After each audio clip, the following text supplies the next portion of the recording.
Do you want to do more to make impact? How we serve others and our world is how we pay our rent for being here. So get ready to learn how you can make a difference by simply choosing to live and lead with a socially conscious mindset.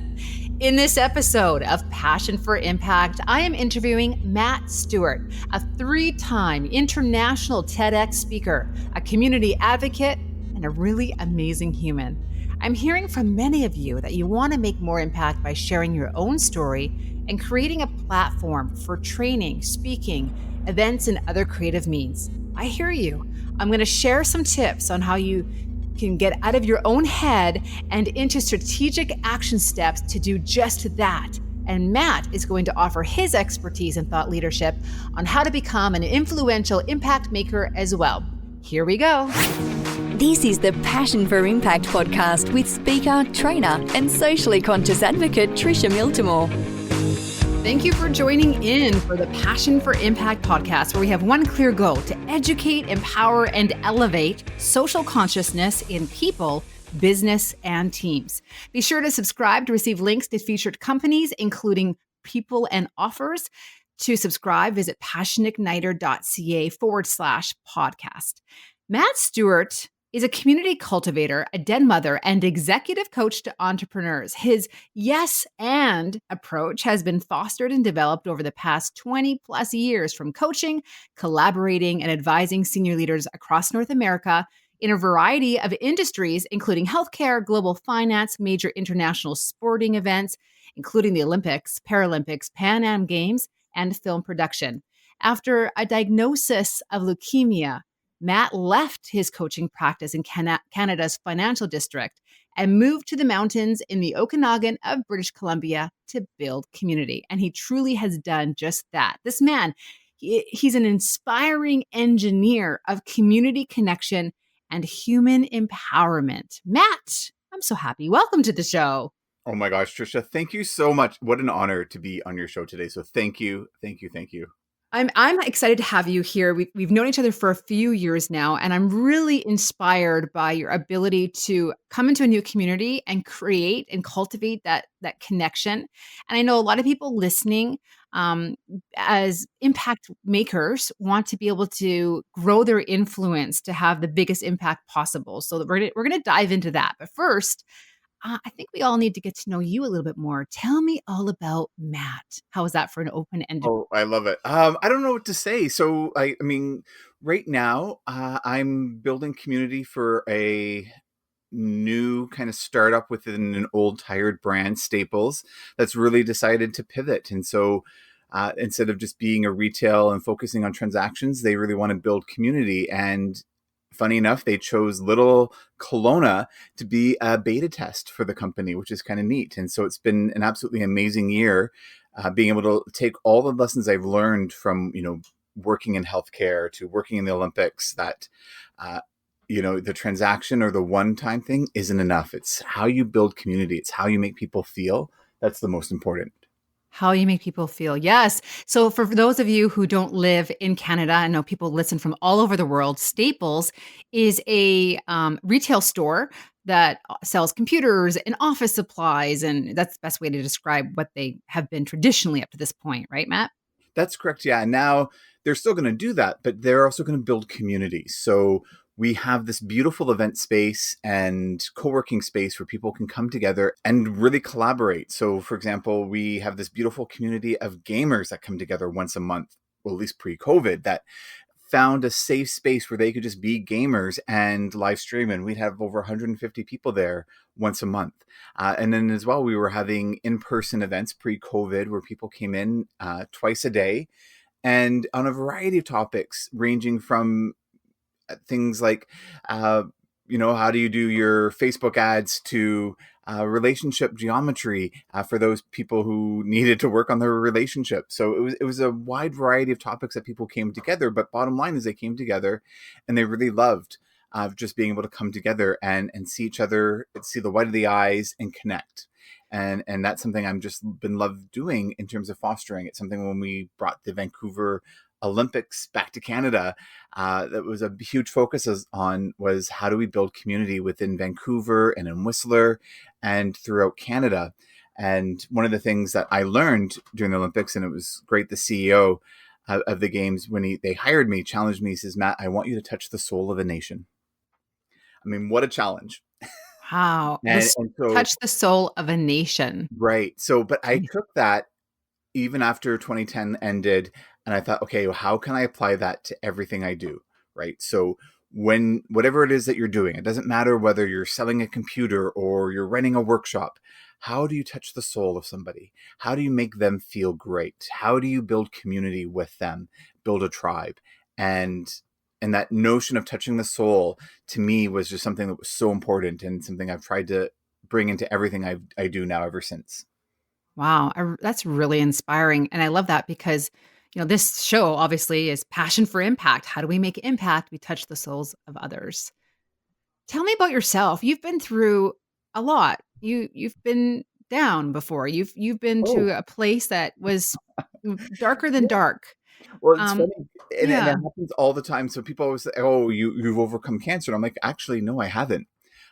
So yeah, I go back a few years after the Olympics. I went and worked in global asset management, traveled all over North America. It was awesome, traveling first class, staying at some of the best hotels. It was absolutely awesome.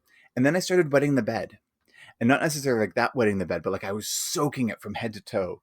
And sure enough, when I went to go get checked out, I have a form of leukemia, and it's been an interesting challenge because I never forget the doctor. She told me like there's no known curative therapy for this. So like, what do you do with knowing that you can't cure that? Other people are like, oh yeah, I can beat it, I can cure it. And so I did go to a very dark place, and it was really really difficult for a long time. Um, and there's still sometimes where it is. But one of the things I learned is, okay, so that's great. Now what? Now what are you going to do? And the great thing is I'm still kicking, I'm still moving. So let's keep doing things. And since then, and one of the things, and I'm so glad that I met you because you really kicked my butt in this regard, is when I was in my lowest place, just staying at home and doing nothing but watching TV, I discovered the TED channel, and discovered all these TED Talks. And I was like, oh, should I do a TED Talk? I'm not too sure. I'm not that good. Am I good enough? And I had all those, typical self-doubt talks, which is funny because as a coach, that's exactly what I would have coached myself out of thinking. But I went there. And it wasn't until you just said, well, Matt, why not? And I think that was like literally the question you asked me one day when we were in our office. Well, why not? And then that just prompted me to say, well, F it. Yeah, I'm going to do it. And that's what I did. Now I've done 3 international TED Talks, 2 down in the US and 1 in the Netherlands at The Hague. So for me, it was just one of those things where I'm sure I'm going to do another one.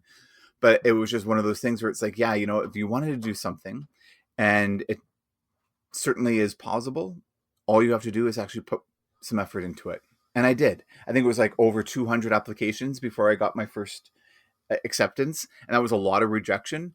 And for me, and it was great having you, part of my life during that time, because I could have looked at those rejections as, okay, this is just yet another rejection. And, maybe I shouldn't do this. Or I could go, okay, what can I learn from this? What could I do differently? How can I improve? And that's where I got. And then when I did my second one, I think it was only 40 rejections before I got the second one. And then after that, I got asked to do the third. So it becomes Wow. different, but each time it's all around how do you look at life, right? And you can look at it and go, oh, I got rejected. It's like, okay, I got rejected. What can I learn? And there's 2 different ways to look at things. You give me a little bit too much credit in all of that. I Yeah. think I just said 2 words to you, but your tenacity and truly tenacious, and resiliency is really what you did the work, and I think that's what people need to hear. People need to hear you gotta do the work. Doing the work is one thing, but having Mhm. the mindset is the other. It always reminds me of the book, The Art of Possibility, which if you haven't read, I highly recommend it. Um, in it, they talk about how they sent 2 shoe marketers down at the turn, like in the 1900s, down to Kenya to see would there be a market for their shoes. The first guy cables back, situation hopeless, no one wears shoes. Second guy cables back to the head company, glorious opportunity, no one is wearing shoes. Right. And that sticks to me. And I love that little story because It speaks to how you frame things in Mhm. life. If you frame it one way, your next behavior is going to be a certain way. But if you can frame it differently, then what you do, the possibilities are different, and more often than not, uh, can be a lot more positive and can have a better impact on your life. So yes, everyone can have horrible situations happen to them, but it's what you do with it. It's your mindset that matters. So, for a lot of the people listening to this podcast, they are impact makers or they want to make more of an impact. It could be in their company, in their own businesses, in their own personal lives. Maybe they're in a place that they're just feeling that they need to have more fulfillment or more service. What do you recommend to people? And I think we'll dive into this with some tips that I have as well for because I get this question a lot. Like, how do I do what you do? How do I create a following? How do I have a story to share, or I have things I think people need to hear. What is your recommendation for people to get started to do that? I think to do it without the intention of getting a big following. Mm, So if it's seriously, it's like the whole notion, if you go into business to make money, you'll fail. If you go into business to serve others, you're going to do fabulous. And it's that different mindset that if you go in it just to get a bunch of followers, you can fall down that trap where you get pay-per-clicks, where you can, pay for followers, and you're not actually making an impact.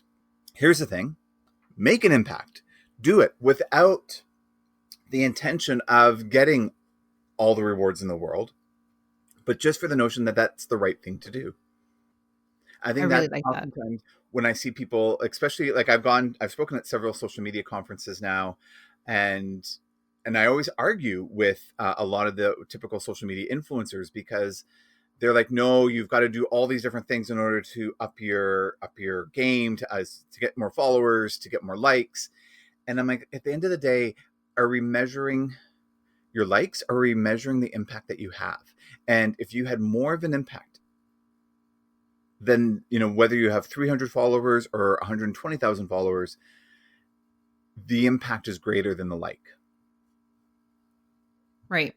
And I think by just genuinely getting out there and sharing your story and your expertise, people will begin to follow you, and they'll follow you for the right reasons versus your image looks great. It's because they really resonate with your message. And what we're So it's finding, and different. totally agree with you. And I think what I'm finding now, and again, this is anecdotal, not necessarily born out of the evidence, but I think we're going to see it being born out of the evidence, is people want more authenticity now. Pre-COVID was a different world. Now, if you're not real, people are going to see that and they're not going to buy into it. And the less authentic somebody is, the bigger a turnoff. And so, especially when it comes to getting your brand out there, to making an impact, to, if you really want to be influential, then the thing that you need to do is not make it about you, but make it about the other people. So one of the tips I always share with clients who want to get rolling with their own kind of thought leadership, or whether it's in a company with their own employees or their team, again, or maybe starting their own business, is to just start writing. Start Yeah. writing and start sharing it. Share it on LinkedIn. Share your little tips. Share your thoughts. Share your story. Which I find people they think, I don't know what my story is. I don't know what to share. So what's your suggestion for people? Where to start? Oh, that's a great question. I think just do it. And even if it's starting small, because if you do it and it doesn't necessarily hit, you don't go, oh, that failed. You go, okay, that didn't work. So what can I learn from that? What can I do differently? Where can I go from here? And maybe it's just you have to have repetition before you start getting something where people follow you. So if you're constantly putting stuff out, you're constantly having that appreciative inquiry and learning mindset and growth mindset, you're going to do well. But if you sit back and you start questioning yourself all the time without going into action, then that's when you're really going to hurt yourself and really hurt your brand. Mm. I love this concept because I say it to myself all the time. Someone somewhere needs to hear what you have to say. That is so beyond when I say so beyond true, like that is so true. There have been times, even during this pandemic where, and I'll be honest, even today, like I freak out, like I get upset, someone who's immunocompromised, who gets upset, that people don't wash their hands properly or hand sanitize or don't wear masks. And, do I go out into the world? And then I'll see some inspirational, and it's not even inspirational. It could just be something funny posted on LinkedIn or something. And it could just be absolutely, just something fun for that person, but it had such a huge impact on me. And it was just it was a funny meme the other day, but that impact it had on me was great. And now, will that person ever know? Maybe, maybe not, the person who posted it. Although I did message them just saying, hey, I actually really needed this today. But I think just knowing that when you do put it out there, that you could have an impact, even if it's not, 100,000 likes or 100,000 views. Just that one view can have such a meaningful impact on somebody. And I think that's what happens is people start sharing their writings, their thoughts, their leadership, their experiences and stories, and they might get that message back. They may or not, but often you get something back where someone says, I really needed to hear that. And man, that just keeps you rolling along because you're like, wow, I am having, by sharing who I am authentically, I am making a difference. You actually bring up a really good point that maybe we need, when I say we, as a society, individuals and influencers ourselves, we need to do a lot of our own outreach, our own, hey, your post had an impact. Hey, I really enjoyed your post, without any hope that you're going to get something back. Because I have found, and there's several leaders here in Kelowna who constantly do this with my posts, but they're constantly liking, they're constantly interacting with me. And it makes me feel good. But I realize that also helps me increase with my interaction with their content as well. But hopefully, I mean, they're not doing it just to be, just to get that like, but they're getting, they're having that. The term I heard is it's almost like they're the digital mayor of their town, where they're become everyone's biggest champion. And maybe now more than ever, we need to be the biggest champion of others. So yes, posting great content is awesome and highly encourage people to do that, but interact with other great content as well and lift others up as well. And I think if we do that, then you're going to get others lifting you up too. I love that. It's like a mindset of celebrating and being a champion for the companies that inspire you, the leaders, the people, the team members, family, all that kind of stuff. It just adds such good energy into the world and really makes a difference. Huge difference in what kind of actions people take, right? When you think of people online and when they're reacting to something, the question I need to start asking myself is, how is this serving me? And what I mean by that is, if I'm getting angry every time I see something posted online and I'm reacting to it, how is that reaction serving me? Or can I actually search for the good, or hunt for the good, if you will? And when I find it, celebrate it. Hunt for the good. That's pretty cool. This is why I like you, Matt. Yeah. I love, well, it's, I don't know. To me, it's so important. There's so much good out there. We can't let the bad overwhelm us. Right. That's powerful mindset. So one of the things that the question I get all the time is, okay, I have things I want to share, lessons I want to teach. I want to do a community workshop or some kind of forum to be able to get that information out, which I think is where most people should start, because it creates a date. You actually have to do the work. You actually have to get up in front of people, whether it's virtually or in person. But they don't know where to start, and it can be really overwhelming. What kind of suggestions do you have for people to just get started in sharing that knowledge and actually creating a program or a workshop to do that?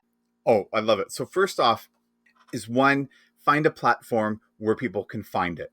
So there's a couple that I've used that I absolutely love. One is Eventbrite. I use that for the TED Circles, which are like mini TED Talks that I've been hosting now twice a month. And what I love about it is people from around the world are finding me virtually. I've had people from South Korea, from South Africa, from Norway, from Italy, from China come and join. And it's just been awesome to be able to create a global community. Another one too is oftentimes, some of us in this industry will do these workshops and charge for it because we need to make money. I get that 100%. But as well, there's another platform called Trellis, which is a beautiful software that's actually was created, born here, and is done here in Kelowna, where it's just like Eventbrite, but you could charge for the event, but the money doesn't go to you as the speaker. It gets redirected to a nonprofit or charity of your choice.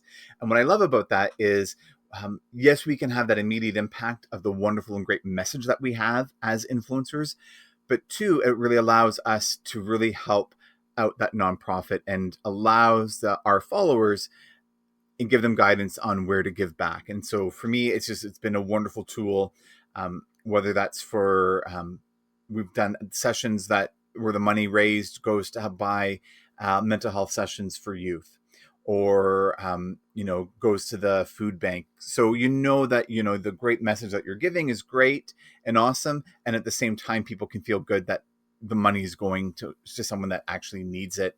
Not that they say that you don't need it, but you know what I mean. It allows a platform where you can really get your message out.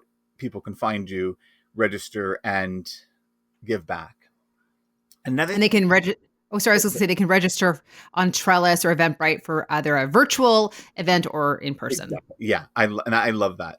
Another thing I would recommend too is, because I often get people saying, Matt, I'm not too sure what I have to offer. And I would just do an audit of everything It's something I've done. And I'm like, crap, I keep forgetting that I could, do a workshop on X or do a workshop on Y. And people would find great value in that. And so one of the best pieces of advice I have is not to discredit what you already know. And another thing too, and this is some advice for a lot of content creators out there and influencers, is not to get too cocky with what they know, because there's a lot of things that change. There's a lot of things that are different out there, and to you it might be the most important thing in the world, but to others maybe it's not yet, or maybe there's even better things. So when I'm sharing that, because I would love for content creators to really do that evaluation to go, okay, where am I at with this material, and where are others at with this material? And is there actually validate it in the market, to validate that it's something that people would find valuable.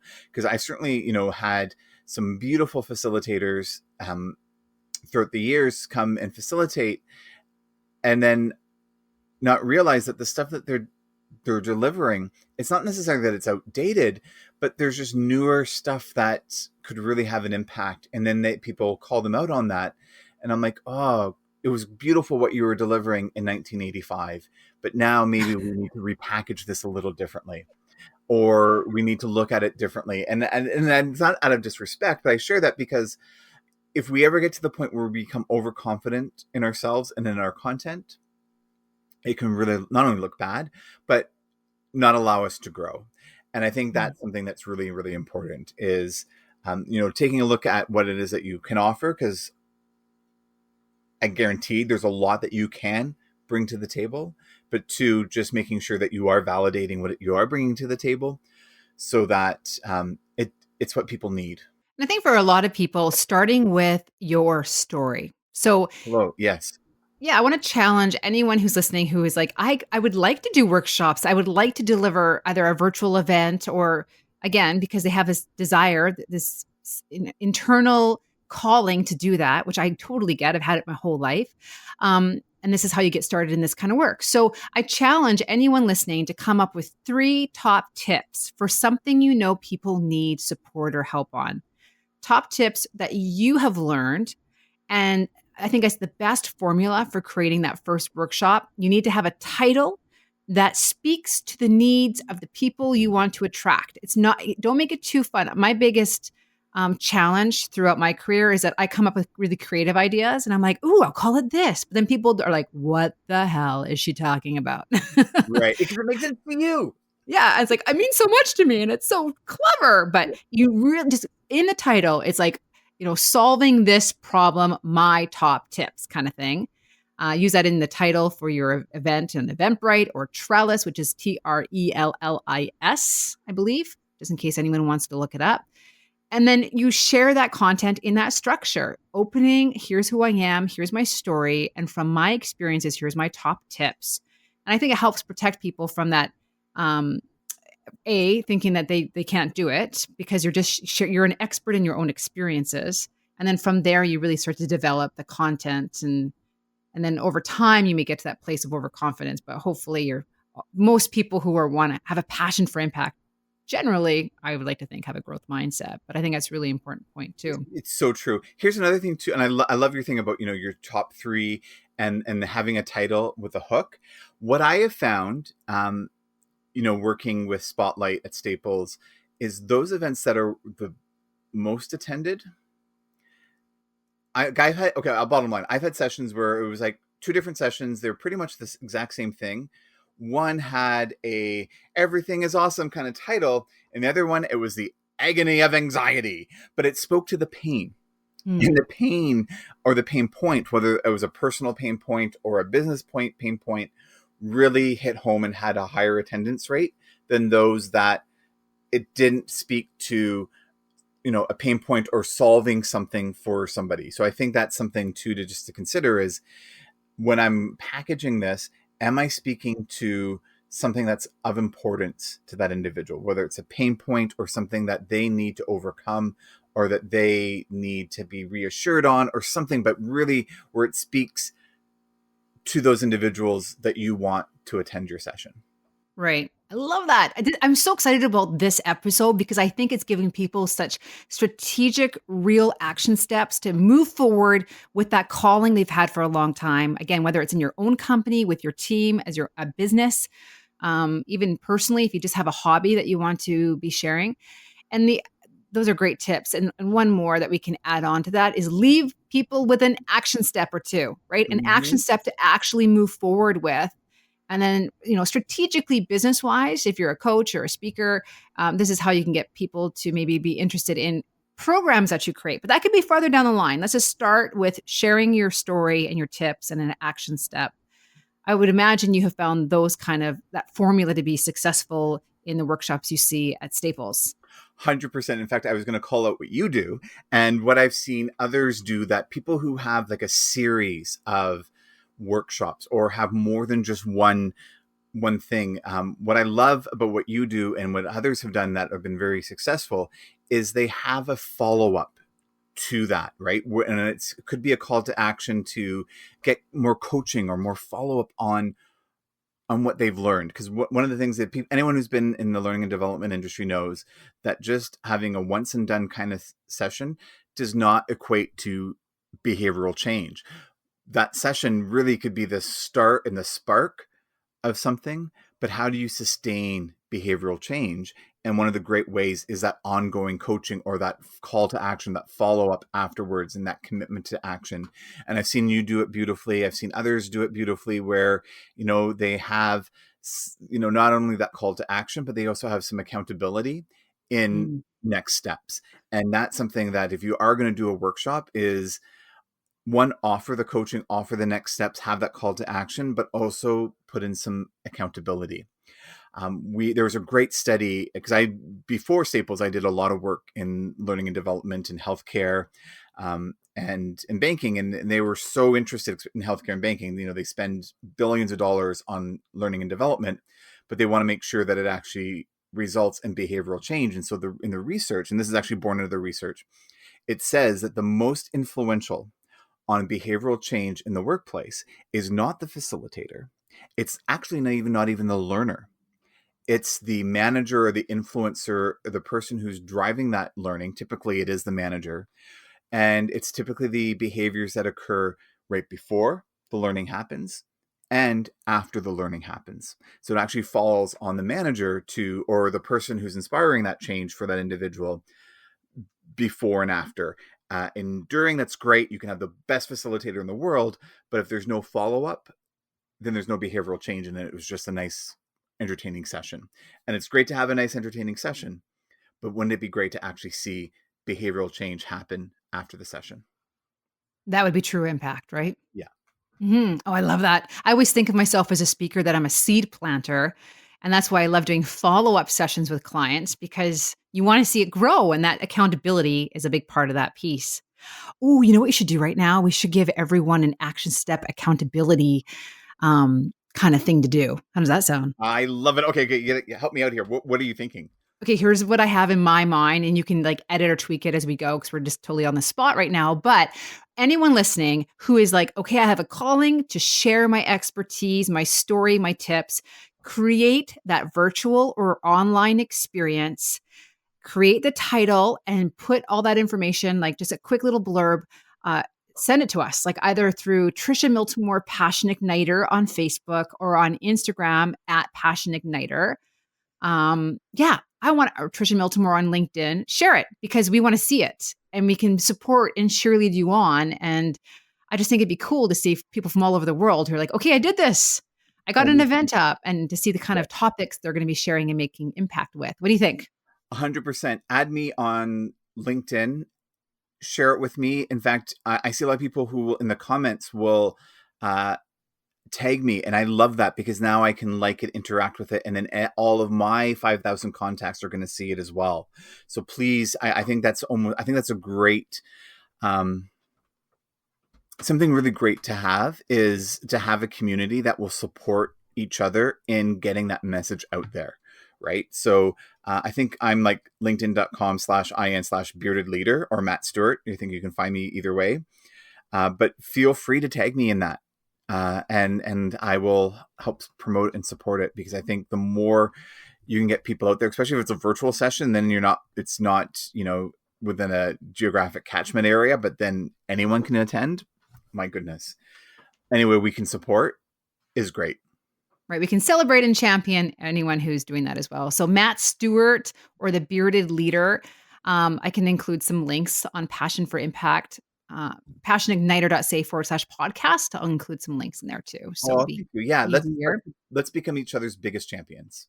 I know. I love that. Right.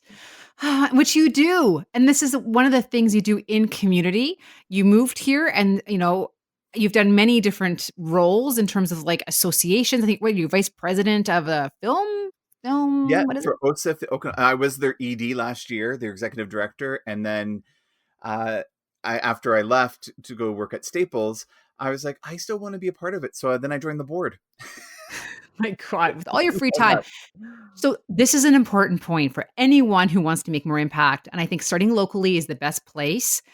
Even before you do your workshops and whatnot, is start networking. If you want to make an impact, you got to make the connections and just get out there and start sharing your energy. Really have faith that your energy makes impact and contributes to the well-being of others. And if there are not networking events that work for you, don't sit there and mope about it. Create your own. Yes. We did that. Trish and I did that, called the Speakers League. And we're like, okay, we don't necessarily have a speaking network event that we like. We created our own, and it's been going strong now. What, 3 years, 4 years later? Wow, that's crazy. That's a bit of time. and here's the thing: like I have people now coming from the US. I have a few people from Europe who are going to be joining us. And it gets done now virtually, but it's still going strong. And it's just one of those things where it's like, if you don't have something, like I always hear this. I hear people who say, I don't like networking events, or I went to this networking event and it didn't work for me. Okay, that's not an excuse for you not to network. Create something yourself if it's not right. there. And when you go to networking events, here's a tip, which has really helped me and helped so many of my clients, is you go there to collect people's stories. You don't need to go to there to impress anyone. Just go with a goal of collecting 3 interesting stories. It just changes the mindset, makes it so much easier, I think, and interesting. I love that. Collect their stories. Hmm. And of course, follow up too, but I love that. Yeah, Collect that's true. stories. I like that. Okay, I'm gonna have to do it now, because I love that, because people I hear this all the time. But Matt, I'm not that interesting. Matt, I'm not. It's like, when you go to a networking event, it's not about you. You become genuinely curious about the other people. Let them do the talking, because most of them, I wouldn't say most of them, but a lot of people, if you just ask them, tell me about yourself, what do you do, and you just ask these very simple, open-ended questions, you don't have to do any work. You just sit there, you ask 1 or 2 questions, boom. The other people are doing their work and they're sharing their stories. I love it. Love it. There's some real gold in this conversation that I'm so excited for people to hear. I truly hope that our passion has impact for others. Obviously, it's the goal. To kind of finish things off, and thank you for being here. You're you're so inspiring. You're so much about. I just get to sit down and talk with you for hours. We An hour. got to, yeah. I know, right? What is the best wisdom, Matt, you've ever received that you want to share with the listeners? Oh my goodness. Okay, can you bear with me for 1 second? Let me pull this up. Okay. I'll give you the exact quote. Oh, I love exact Um, quotes. Because I was just asked this last week, and I posted it into our Slack channel at work. So the back history is I got to meet and speak on stage with this wonderful man, and I think everyone might know him, Warren Buffett. And in the green room, I was just beside myself that I actually got to share the stage, and I spoke exactly right after him. And I asked him, I said, at the time I was doing leadership development, and I asked him, how can we develop the next set of leaders? And he said, read Dale Dalton's book, The Laughing Warrior. And the quote he gave me was, what you need to start doing is think like a hero. Ask yourself, who can I help today? You need to work like an artist and always ask yourself, what else can we try? You need to refuse to be ordinary, always pursue excellence and then kill it. And finally, celebrate, but take no credit. Wow. I love That's that. really beautiful. Yeah. Matt, thank you for being on Passion for Impact. It was a true pleasure. Oh, Trisha, thank you so much. Big hugs and kisses. Seriously, isn't Matt so amazing? If you love learning how to live and lead in a conscious and fulfilling way, and you find this show rewarding, please share with your friends. Rate and review this podcast. Your review makes a big difference in helping to get the message out about this podcast and making more impact.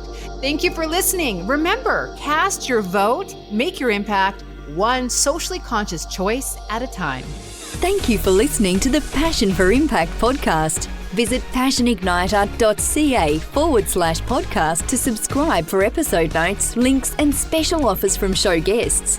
Cast your vote, make your impact, one socially conscious choice at a time.